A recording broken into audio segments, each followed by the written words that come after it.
यत्र त्रिसर्गो मृषा। त्रिगुणातीत संसार है। श्रीमद् भागवत जी के प्रथम श्लोक का अर्थ बहुत कठिन है, अगर सबको समझ में आ जाए तो बहुत ऊंची बात है। त्रिगुणातीत संसार है। सतोगुण, रजोगुण, तमोगुण से युक्त ठाकुर जी ने संसार को बनाया। लेकिन यहां पर एक बात कहते हैं कि अमृष, वो संसार कैसा है? बोले मिथ्या नहीं है, सत्य है। मृषा का मतलब मिथ्या, अमृषा मतलब सत्य। अब इसमें एक बात महाराज जी हमारे आचार्य चरण श्री रामानुजाचार्य जी कहते हैं, संसार मिथ्या नहीं है। क्यों? बोले संसार मिथ्या होते तो मृद भक्षण करके ठाकुर जी ने मुंह खोल के संसार अपने मुख में कैसे दिखा दिया? अगर अनित्य संसार है तो ठाकुर जी मुख में धारण क्यों करेंगे? अनित्य संसार है तो वो ठाकुर जी के गर्भ में क्यों रहेगा? अनित्य है तो फिर ठाकुर जी नित्य हैं, उनसे दूर होना चाहिए। अगर संसार अनित्य है और ठाकुर जी के मुख खोलने पर यशोदा मैया को दिख रहा है तो वो संसार भी नित्य है। और इस बात को प्रमाणित करती हैं भागवत जी, यत्र त्रिसर्गो मृषा, संसार सत्य है। हां, संसार में व्यवहार, संसार के विचार, उसमें सत्यता नहीं है, पर संसार तो सत्य है। धाम्ना स्वेन सदा निरस्तकुहकम, जो अपने ज्ञान से कभी हमारे हृदय में अंधकार नहीं रहने देते, ऐसे परम सत्य प्रभु को, परमात्मा को हम बारंबार प्रणाम करते हैं। यहां पर प्रभु परमात्मा शब्द प्रयोग नहीं किया गया, यहां तो सीधे कह दिया गया कि परम दे सत्यम परम धीमहि, मतलब प्रभु परमात्मा कौन है? बोले परम सत्य। ऐसे परम सत्य श्री कृष्ण को, परम सत्य परमात्मा को हम प्रणाम करते हैं। अच्छा, एक बात, श्रीमद् भागवत जी के प्रारंभ में परम सत्य को प्रणाम करता हूं ऐसा व्यास जी कहते हैं, तो कहीं ना कहीं एक संशय बन गया कि ये परम सत्य है कौन? आप परम सत्य के रूप में किसको बुला रहे हैं, किसको भज रहे हैं? तो फिर मध्य में भागवत जी में इसका उत्तर दे दिया। कब? जब श्री कृष्ण प्रकट हुए।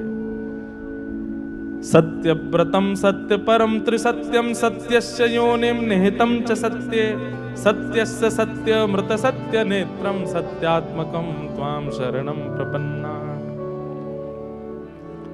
श्रीमद् भागवत जी बड़ी अद्भुत हैं। प्रारंभ में सत्यम परम धीमहि कह करके सबको संकोच में डाल दिया कि परम सत्य है कौन। और फिर भागवत जी के मध्य में जब कृष्णावतार होता है तब 9 बार सत्य ठाकुर जी को, कृष्ण को कह करके मानो सबको बता दिया, जिन परम सत्य की मैंने प्रारंभ में वंदना की थी वो यही है, वो श्री कृष्ण है। अच्छा, इसमें प्रश्न उठता है कि ठाकुर जी को परम सत्य बोलने में, श्री कृष्ण को ही परम सत्य बोलने में वेद व्यास जी को दिक्कत क्यों थी? प्रारंभ में क्यों नहीं कहा?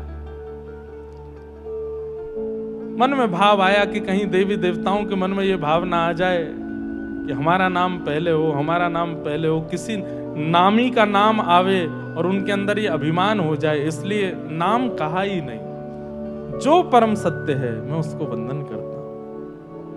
ऐसे परम सत्य श्री ठाकुर जी को हम प्रणाम करते हैं। सत्यम परम धीमहि, भागवत जी का महात्म्य। ये 3 मंगलाचरण हैं, इनको विस्तार से सुनिएगा। प्रथम मंगलाचरण, अब द्वितीय, भागवत जी का द्वितीय श्लोक है। और द्वितीय श्लोक में 4 बातें बताई जाती हैं। सब लोग सावधानी से सुनो।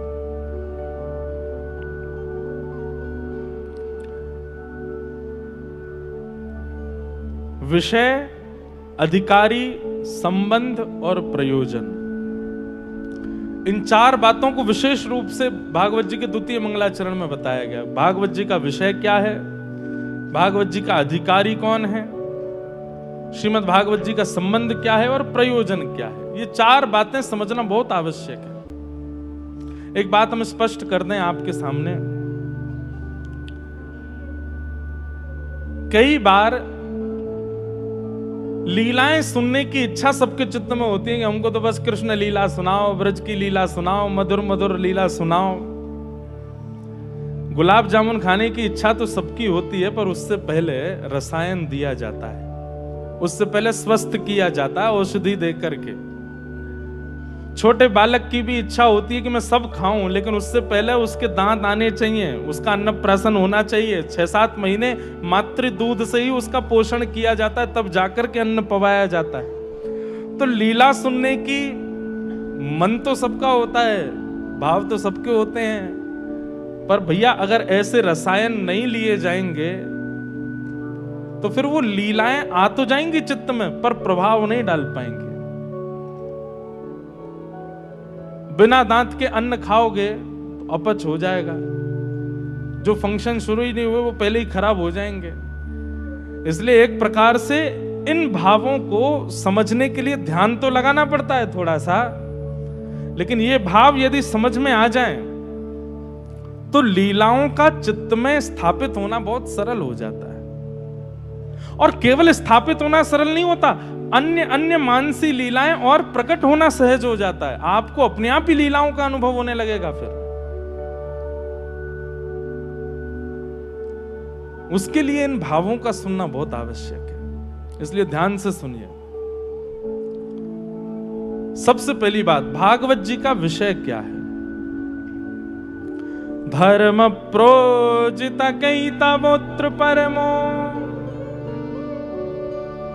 भागवत जी का विषय क्या है? हमारे चित्त में परम धर्म की स्थापना, और स्थापना ही नहीं, परम धर्म की इच्छा प्रकट होने लग जाना, यह भागवत का विषय है। कथा सुनने से पहले आपकी दिनचर्या क्या थी? सुबह उठ रहे हैं, खा रहे हैं, पी रहे हैं, सो रहे हैं, धन कमा रहे हैं, आदि आदि कर रहे हैं। लेकिन कथा सुनने के बाद आपकी इच्छा क्या होने लग जाएगी? मुझे अपने जीवन में समय बांटना चाहिए, ठाकुर जी के लिए समय निकालना चाहिए, तिलक धारण करना चाहिए, अब भोजन में थोड़ा व्यवस्थित होना चाहिए, अपनी दिनचर्या में अरे कहां तक गए, उठना बैठना भी व्यवस्थित होना, ये परम धर्म का स्वरूप है। कैसे भी बैठे हैं, कैसे भी लेट रहे हैं, कुछ भी खा रहे हैं, कहीं भी जा रहे हैं, ये कथा सुनने से पूर्व की स्थिति हो सकती है। कथा सुनते सुनते, कथा सुनने के बाद, अब संत जनों के लोग बाग पूछते, महाराज जी हमारे घर आएंगे? आएंगे। क्या नियम है आपके? क्यों? आप किसी अपने रिश्तेदार से क्यों नहीं पूछते कि तुम्हारा क्या नियम है? रिश्तेदार से कभी नियम नहीं पूछा जाता। हम जो बनाएंगे रिश्तेदार खाएगा, हम जो पिलाएंगे वो पिएगा, हम जहां लेटाएंगे वो लेटेगा। लेकिन किसी भगवत व्यक्ति के घर पर आने से पूर्व क्यों पूछा जाता आपका नियम क्या है? क्योंकि हमारे मन में एक बात है कि धार्मिक व्यक्ति है तो नियम से रहता होगा, और भागवत जी का विषय यही है, धर्म प्रोजित कैतवोत्र परमो, हमारे चित्त में परम धर्म की स्थापना। फिर व्यक्ति एक सूक्ष्म ही सही नियम धारण कर लेता है, ये परम धर्म है।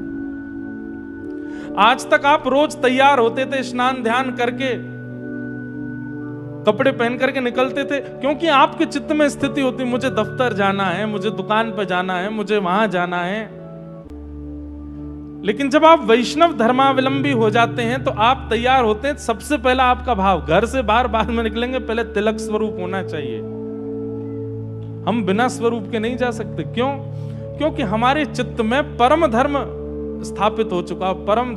परम धार्मिक व्यक्ति अपनी जीवन की हर क्रिया में यह विचार करके चलता है कि ठाकुर जी मुझे देख रहे हैं और मैं उनके अनुकूल लगूं, उनके अनुकूल बनूं। यह तिलक धारण इसलिए नहीं कराया गया कि आप देखें, यह तिलक धारण इसलिए किया गया कि ठाकुर जी की दृष्टि पड़ती है, और ठाकुर जी उसी को देखते हैं जो उनका है। तो तिलक धारण करने से ठाकुर जी को प्रमाण हो जाता है, ये मेरो है, याकू मोह देखनो है। जैसे अब तो होता होगा सीकर में, यहाँ थोड़े ग्रामीण क्षेत्र में खूब सारी गैया जब जाती हैं चरने, गांव की सबरी गैया चली जाती हैं, तो जिनकी गैया होती हैं वो अपने अपने चिन्ह बना लेते हैं कि ये हमारी गैया है, हमारी गैया का चिन्ह है। या फिर कभी आपने रोड पर देखा हो जो चरवाह होते हैं, भेड़ चराने जाते हैं, खूब सारी भेड़ होती हैं, सब उन्हीं की थोड़ी होती हैं, किसी किसी की होती हैं, तो वो सब अपने चिन्ह बना देते हैं। किसी पे मेहंदी का चिन्ह बना होता है, किसी पे कुछ चिन्ह होता है। जब वो चरा के लौट के आते हैं तो उनका मालिक पहचान जाता है हमारी कौन सी है। ठीक वैसे ही हम आप सब लोग इस संसार में भटकवे आए हैं, लेकिन बीच बीच में हमारे जो स्वामी हैं वो दृष्टि डाल करके देखते हैं क्या हो रहा है। तो जिसके सिर पर तिलक नहीं दिखता, ठाकुर जी कहते हैं ये तो कोई और को होगा, लेकिन जैसे ही उर्दपुंड दिखता ठाकुर जी ओ हो जेरो मेरो, ये डोलो अभी सीकर में है, अभी रेवासा में बैठो है, अभी वहां जा रहा हो, ये मेरो है। ये भावना चित्त में ठाकुर जी के। तो ये तिलक आपके लिए नहीं है भाई। आईडी कार्ड पहन के बच्चे स्कूल इसलिए जाते हैं कि कहीं हम खो गए तो पता तो रहेगा कि इनका घर कौन सा है, कौन से सेक्शन में है, इनके माता पिता का नंबर क्या है, आदि आदि। ये आईडी कार्ड है। कभी अगर संसार में भटक गए तो ठाकुर जी को ढूंढने में देरी नहीं लगेगी, ठाकुर जी पहचान जाएंगे कि ये है मेरा। कभी गजेंद्र जैसी स्थिति में कहीं हम फंस गए और हम पुकारे और ठाकुर जी यूं कहें कौन पुकार रहे हो भैया, पता नहीं चल रही है, तिलक से ठाकुर जी को पता चल जाएगा कि कहां। अब एक और भाव आता है, जैसे हेलीकॉप्टर आता है ना तो उसके लिए चिन्ह बनाना पड़ता है कि वो वहीं लैंड होता है। ठीक वैसे ही ठाकुर जी गरुड़ पर विराजमान होके आएंगे, उसके लिए हेलीपैड तो चाहिए, तो ये हेलीपैड ही है। कहां विराजे ठाकुर जी? ठाकुर जी को एक संकेत मिल जाता है कि इसके चित्त में आना। इसलिए नित्य तिलक धारण, नित्य तुलसी धारण, नित्य शिखा धारण, और कहां तक कहें भेष भी धारण। सर्वांगीण अंग में किसी अंग पर दृष्टि पड़ जाए तो ठाकुर जी वहीं से पहचान जाए जे मेरो है। ऐसी स्थिति चित्त में आना, इसको परम धर्म कहते हैं कि मेरी दिनचर्या ठाकुर जी के लिए हो। मीराबाई गाती हैं। हम क्या समझाना चाह रहे हैं वो बात ध्यान से सुनिएगा, इधर नहीं देखना, इधर देखो। जब आ जाए महापुरुष तब देखना, तब तक हमको ही देख लो।